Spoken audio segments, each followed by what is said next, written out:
Halo semuanya, Shalom, Salve, Om Swastiastu, Namo Buddhaya, Salam Kebajikan. Kali ini saya akan memperlihatkan video kreatif saya dalam proyek goa saya. Selamat menyaksikan.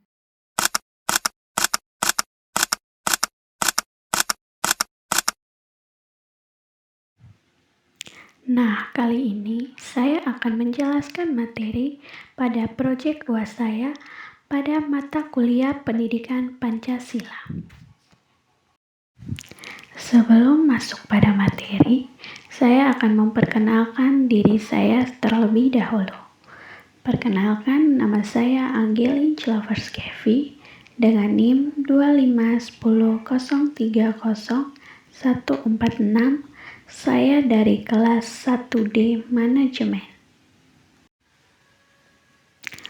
Ini dia penjelasan materi saya. Materi yang saya pilih yaitu urgensi bela negara bagi generasi milenial dan Gen Z. Bela negara adalah konsep pertahanan nasional di Indonesia yang melibatkan kesadaran, kesiapsiagaan, dan partisipasi seluruh warga negara untuk melindungi kedaulatan, integritas, dan kepentingan bangsa. Ini tidak hanya terbatas pada militer, tetapi juga mencangkup aspek sosial, ekonomi, dan budaya. Bagi generasi milenial dan Gen Z, urgensi bela negara semakin penting di era digital, globalisasi, dan ancaman non-tradisional seperti siber, perubahan iklim, dan geopolitik. Urgensi bela negara bagi generasi milenial dan Gen Z.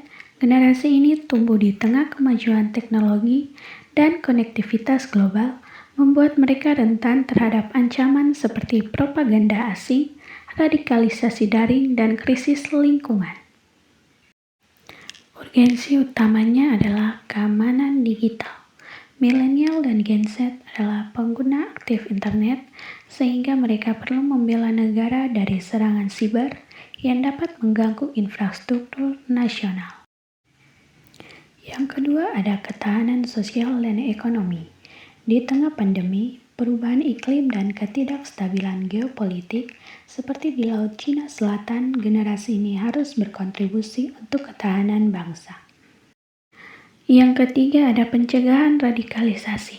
Paparan informasi palsu atau hoaks dan ideologi ekstrim melalui media sosial memerlukan kesadaran patriotik untuk menjaga ideologi Pancasila. Yang keempat, partisipasi aktif.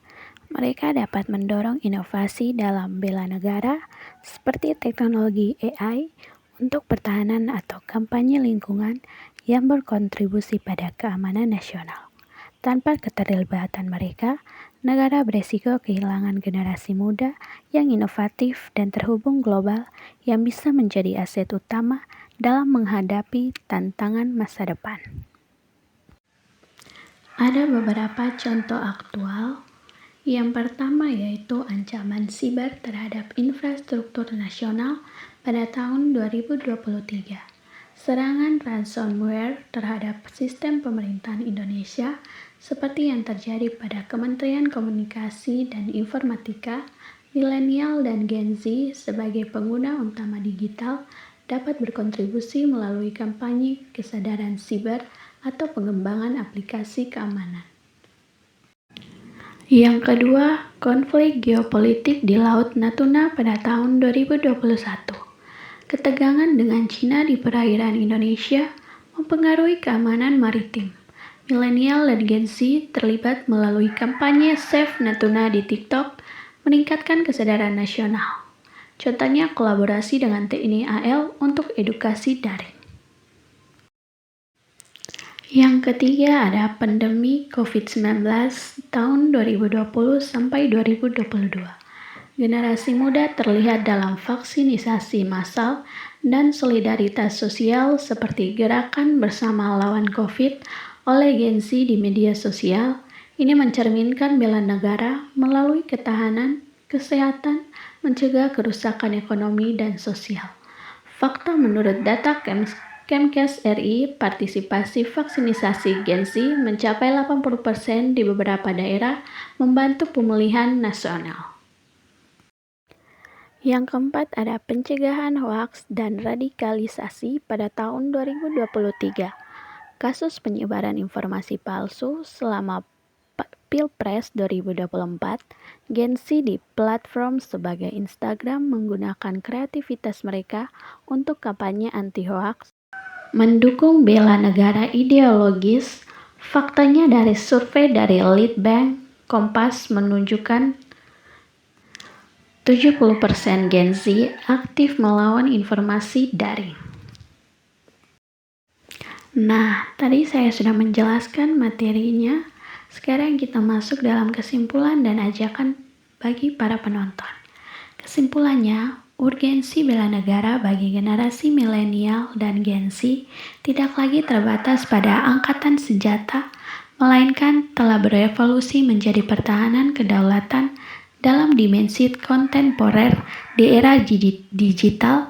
Ancaman lebih sering muncul dalam bentuk cyber attack, disinformasi masif atau hoax, dan kritis identitas nasional akibat paparan budaya global yang tak terfilter. Berikut ada beberapa ajakan. Yang pertama, berantas hoax. Jadilah agen literasi digital yang kritis terhadap informasi, melawan perpecahan, dan menyebarkan narasi positif tentang Indonesia.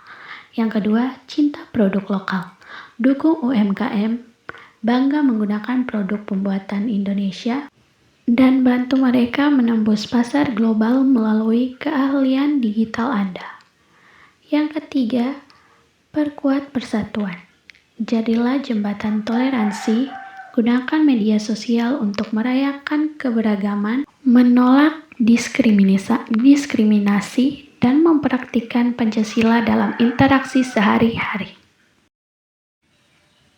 Sekian video Project UAS saya.